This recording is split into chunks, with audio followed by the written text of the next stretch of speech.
मंच पर मौजूद हैं। राज्य के सैनिक कल्याण मंत्री गणेश जोशी के आवास पर आयोजित पूर्व सैनिक संवाद कार्यक्रम में 3 रिटायर्ड मेजर जनरल, 3 कर्नल सहित दर्जनों पूर्व सैनिकों ने भाजपा का दामन थामा। कार्यक्रम में मौजूद केंद्रीय रक्षा एवं पर्यटन राज्य मंत्री अजय भट्ट ने सभी को बीजेपी की सदस्यता दिलाई। इस मौके पर अजय भट्ट ने कहा है कि सैनिक देश का गौरव है और बीजेपी उनका सम्मान करती है।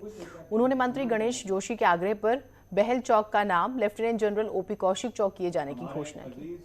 लेकिन अब अच्छा लगता है जब सारा सैनिक समाज जानता है कि अगर उनकी कोई भी मांग पूरी कर सकते हैं तो वो सिर्फ मोदी जी कर सकते हैं।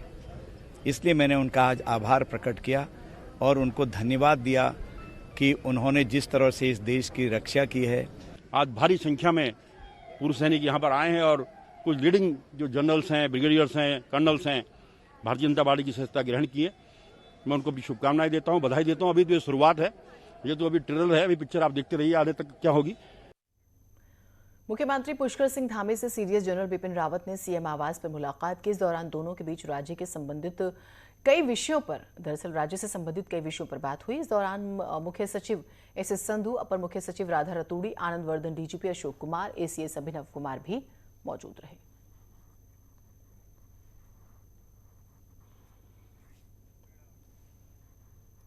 उत्तराखंड में जुलाई की अपेक्षा अगस्त में बेरोजगारी दर दोगुनी हो गई और इसके साथ ही शुरू हो गई सियासत।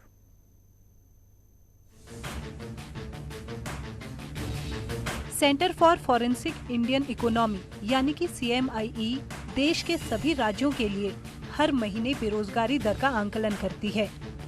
CMIE की ताजा रिपोर्ट के अनुसार उत्तराखंड में जुलाई में जहां बेरोजगारी की दर 3.2% थी, वहीं अगस्त में ये बढ़कर 6.2% हो गई। कांग्रेस का कहना है कि बीजेपी सरकार के रोजगार के दावे और उसकी नीतियां अब उजागर होने लगी हैं।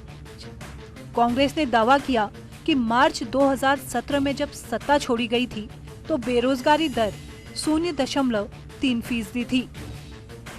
मार्च 2017 में जब हमने इन सत्तासीनों को सत्ता सौंपी, प्रचंड बहुमत वालों को, डबल इंजन वालों को, हम बेरोजगारी दर को 0.3 पर छोड़कर गए थे। उसके बाद तो जो भयानक मंजर इस प्रदेश ने देखा कि बेरोजगारी दर 19% पहुंची, 22 पहुंची, 23 पहुंची और अब जुलाई 2021 में बेरोजगारी दर 3.2% आंकी गई थी। मात्र एक महीने में यानी अगस्त के महीने में वो 6.2 हो गई है। तो दूसरी ओर बीजेपी का कहना है कि कोविड काल के चलते बेरोजगारी दर में ये इजाफा दिखाई दे रहा है, लेकिन सरकार अब तेजी के साथ रिक्तियां निकाल रही है।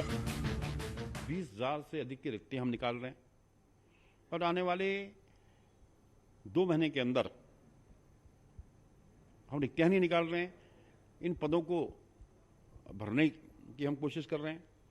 इसी प्रकार हम इंडस्ट्री के अंदर मुख्यमंत्री रोजगार योजना नैनो के माध्यम से 5,000 लोगों को रोजगार देने जा रहे हैं। तो अब जब हम 25,000 लोगों को इस प्रकार से रोजगार दे देंगे तो फिर आंकड़े उठा के देखिए आंकड़े कहां पहुंच जाएंगे। ये अलग बात है कि चुनाव आते आते कितने लोगों को रोजगार मिल पाएगा ये कोई नहीं जानता, लेकिन इतना जरूर है कि पिछले साल सितंबर की अपेक्षा इस साल बेरोजगारी दर में बड़ा सुधार आया है। देहरादून से न्यूज़ 18 के लिए सुनील नवप्रभात की रिपोर्ट। कोरोना की तीसरी लहर की आशंका की वजह से लोगों को जागरूक करने के लिए बीजेपी ने तैयारी पूरी कर ली है।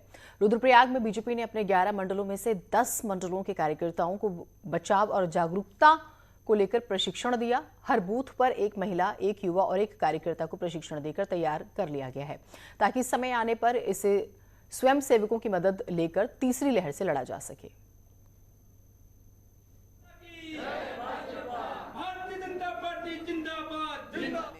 किया है कि उसके जो कार्यकर्ता हैं वो स्वयं सेवक की भूमिका में जो संभावित तीसरी लहर की बात चल रही है उसको रोकने के लिए, उससे निपटने के लिए कौन कौन से उपाय किए जाने हैं। चारधाम यात्रा शुरू करने और देवस्थानम बोर्ड को भंग करने की मांग को लेकर बद्रीनाथ धाम में आंदोलन जारी है। इस बीच चारधाम तीर्थ पुरोहित हक हकूकधारी महापंचायत के अध्यक्ष कृष्णकांत कोठियाल ने बद्रीनाथ धाम में मुंडन कराकर अपना विरोध जताया। कोठियाल का कहना था कि सरकार की हठधर्मिता की वजह से उन्होंने मुंडन कराया। अभी तो ये अंगड़ाई है, आगे और लड़ाई है।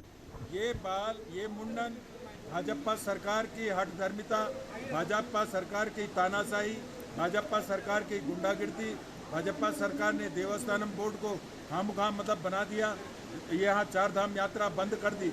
उसके उपलक्ष्य में ये मुंडन कार्यक्रम रखा गया।